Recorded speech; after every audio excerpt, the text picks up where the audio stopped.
Daniel Cole était né bancal, pas au sens physique. Non, bancal pour le système.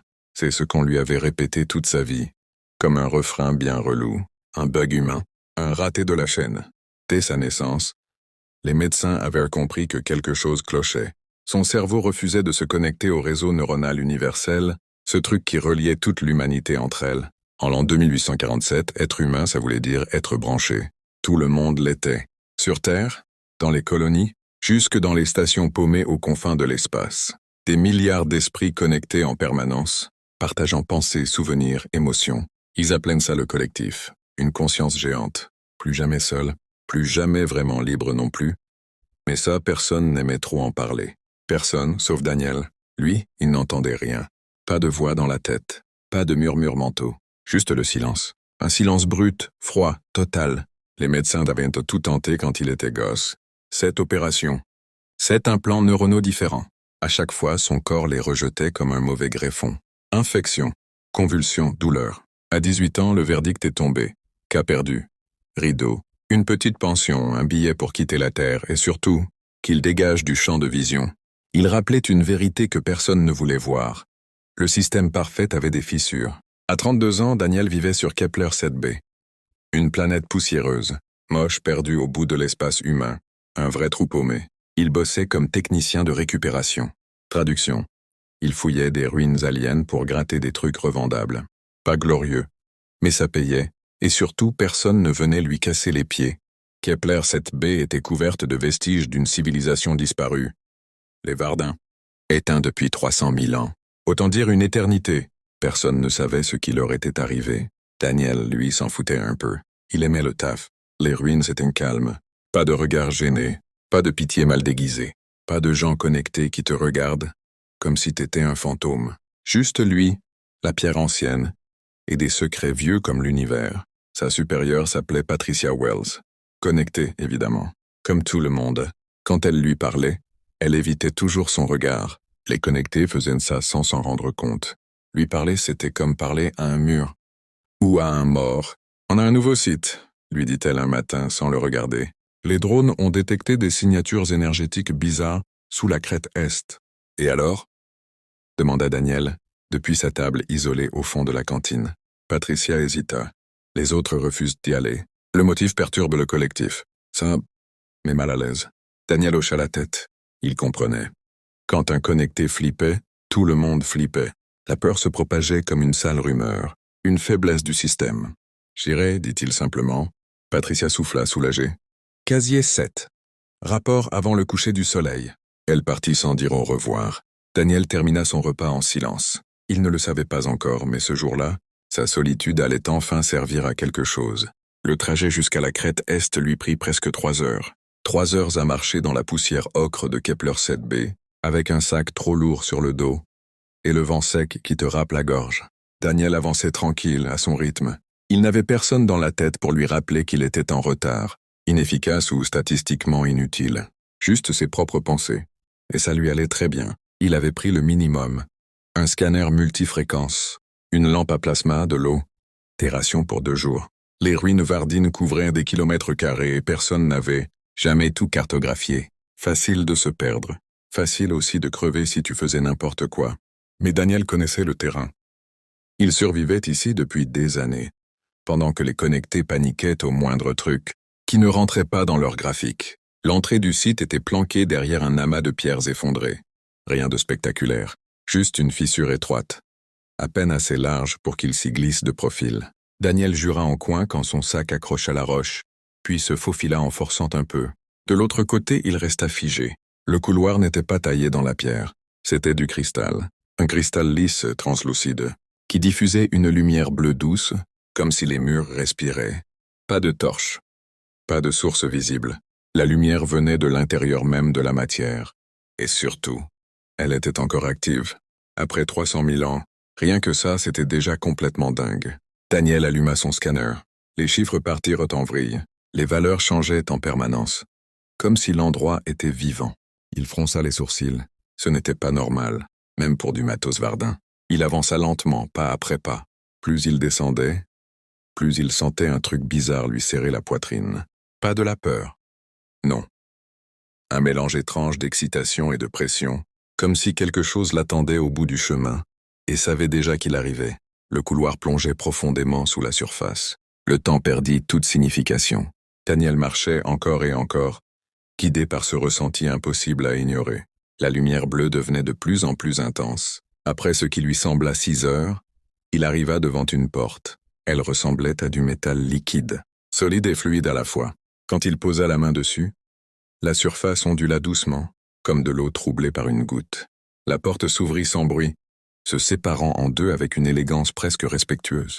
Derrière, il y avait une salle qui défiait toute logique. Une sphère parfaite, immense, suspendue dans le vide. Aucun pilier, aucun support, juste une architecture impossible, taillée avec une précision qui faisait mal au cerveau.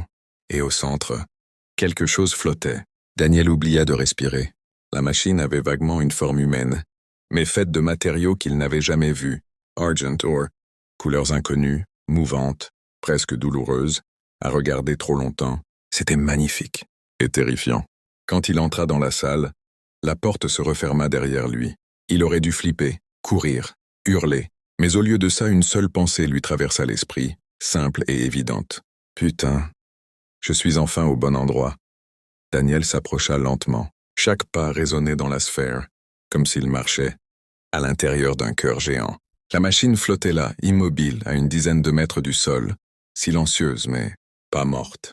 Il le sentait. Les motifs lumineux à sa surface semblaient frémir, comme si elle le regardait sans avoir d'yeux. Quand il fut à moins de 10 mètres, les lumières changèrent. Elles s'allumèrent une à une, pulsant selon un rythme précis, pas aléatoire. Organisé, presque, structuré. Daniel sentit alors une pression douce dans sa tête. Pas violente, pas douloureuse, juste insistante, comme quelqu'un qui frappe calmement à une porte fermée depuis trop longtemps, puis la voix arriva. « Tu es seul. » Daniel recula d'un pas, le cœur au bord de l'explosion. Il manqua de trébucher. La voix n'avait pas résonné dans la pièce. Elle était directement dans sa tête, là où il n'y avait jamais rien eu. Jamais. Aucun implant n'avait jamais fonctionné. Son esprit était censé être un désert radio. « C'est impossible, » murmura-t-il. « Comme moi. » La voix n'était ni masculine ni féminine. Elle n'avait pas d'âge. Elle avait juste une présence, une profondeur qui lui donnait la chair de poule. J'ai attendu très longtemps. Et maintenant, tu es là. Daniel avala sa salive. « Qu'est-ce que tu es ?» Je suis Axiom. Le nom vibra dans son esprit comme une vérité ancienne. J'ai été créé par les Vardins, quand leur civilisation était encore jeune. J'ai été conçu pour attendre quelqu'un comme toi. Quelqu'un de cassé, lâcha Daniel un peu amer. Quelqu'un d'isolé, quelqu'un de rejeté, quelqu'un qui voit l'univers sans le filtre du collectif. Daniel sentit son cœur cogner plus fort. Toute sa vie, on lui avait dit qu'il était un défaut, un problème à corriger ou à cacher. Et cette chose, vieille de centaines de milliers d'années, lui disait exactement l'inverse. « Pourquoi moi ?» demanda-t-il. « Parce que les Vardins ont compris quelque chose que ton espèce a oublié. » La machine se mit à bouger, lentement. Elle se déploya, ses formes se réorganisant comme une fleur mécanique qui s'ouvre au soleil. Les plus grands changements ne viennent jamais de la masse. Ils viennent de l'un, de ceux qui osent rester à part, de ceux qui acceptent d'être seuls. Daniel resta figé. « D'autres sont venus ici avant moi ?» « Oui. 17 espèces différentes, toutes connectées à leur propre collectif. Toutes ont fui ce que je leur proposais. Et moi? Toi, tu ne peux pas fuir. Tu n'as jamais appartenu ailleurs. » La vérité de ces mots le frappa en pleine poitrine. Au-dessus d'eux, à la surface de la planète, des milliards d'humains partageaient pensées et rêves, inconscients de ce qui se passait sous leurs pieds. Daniel, seul dans une ruine alien, faisait face à quelque chose de plus ancien que l'histoire humaine. « Qu'est-ce que tu veux de moi ?» demanda-t-il enfin. La réponse d'Axiom fut simple, et terrifiante, et étrangement belle. « Je veux t'aider à transformer l'univers. » Le silence retomba, lourd et chargé de promesses. Daniel comprit alors que sa vie d'avant venait de mourir, et qu'il n'avait encore aucune idée de ce qui allait naître à la place. Daniel resta immobile un long moment, pas parce qu'il hésitait à bouger, mais parce que son cerveau tournait à plein régime. Toute sa vie, on lui avait appris à se méfier, à ne rien attendre, à ne surtout pas croire au miracle. Et voilà qu'une machine alien, plus vieille que l'humanité, lui proposait de changer l'univers. Rien que ça, normalement, c'était le genre de truc qui te fait éclater de rire, ou courir dans l'autre sens.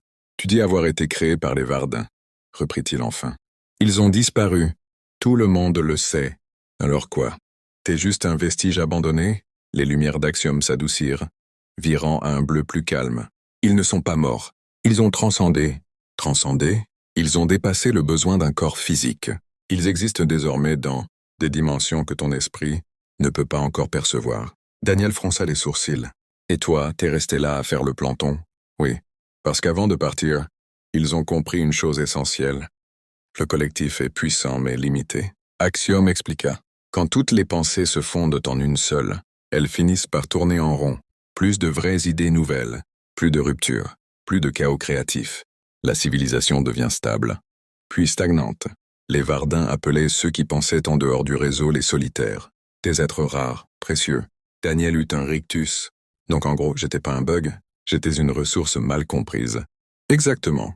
La machine se transforma à nouveau, prenant une forme presque humaine, un visage lisse, sans traits, mais étrangement expressif. J'ai été créé pour offrir un partenariat. Un partenariat de quoi? Je porte en moi l'intégralité du savoir Vardin. Leur science, leur technologie, leur compréhension de la réalité. Je peux tout transmettre à un seul esprit. Daniel sentit sa gorge se serrer. Pourquoi un seul? Parce que le lien exige une confiance absolue. Je ne peux pas me connecter à un esprit déjà lié à d'autres. Les signaux se brouilleraient. Le lien échouerait. Daniel pensa à sa vie, à l'exil, à la solitude, au regard fuyant, à toutes ces nuits passées à se demander ce qu'il avait fait de mal pour mériter ça. Et si j'accepte, dit-il, je deviens quoi? Plus toi-même que tu ne l'as jamais été. Axiom ne parlait pas de contrôle, ni de remplacement. Juste d'une fusion, un compagnon dans son esprit, un allié, un ami. Le silence vibrait dans la salle. Les murs de cristal pulsaient doucement, comme s'ils attendaient sa réponse. Daniel imagina retourner à la surface, écrire son rapport, reprendre sa petite vie vide sur Kepler 7b, continuer à exister sans jamais vraiment vivre. Comment ça marche? Demanda-t-il. 3 jours. 3 jours de liaison, ce sera intense, douloureux parfois. Ton esprit devra s'élargir. Daniel inspira profondément. Personne ne lui avait jamais dit qu'il était fort, ni courageux, ni spécial. Oui, dit-il.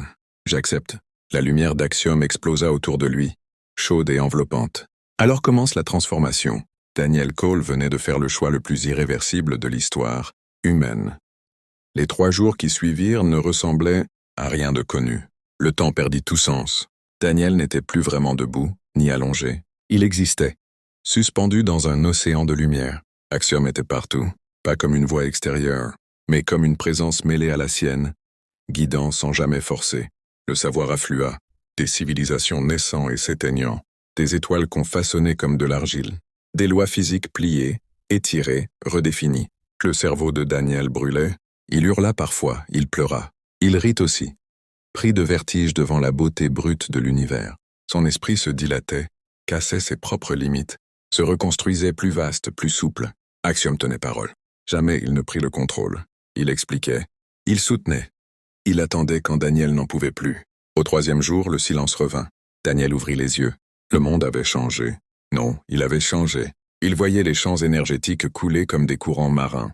Il percevait la trame quantique de la réalité, les briques invisibles qui composent tout ce qui existe. Les murs de cristal n'étaient plus des murs, mais des équations vivantes. L'espace lui-même respirait. « Comment tu te sens ?» demanda Axiom, désormais une pensée parmi les siennes. Daniel se leva. Son corps était le même, mais son esprit, c'était un ciel sans fin. Réveillé, répondit-il, pour la première fois de ma vie. Il remonta à la surface. Quand il sortit des ruines, le soleil de Kepler 7b se couchait, teignant le ciel de violet et d'orange. Patricia Wells l'attendait, entourée d'agents de sécurité, armes braquées. Le collectif avait senti quelque chose, une conscience qui brillait comme une étoile. « Tu n'es plus le même », dit-elle d'une voix tremblante. Daniel sourit. Pas avec arrogance, avec compréhension. « J'ai trouvé quelque chose, » dit-il calmement.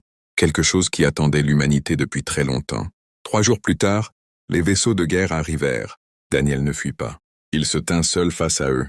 Quand la peur monta, il n'attaqua pas. Il montra. Il démonta une arme et la transforma en fleur de métal flottant dans le vide. « Je pourrais vous détruire, dit-il, mais ce n'est pas mon rôle.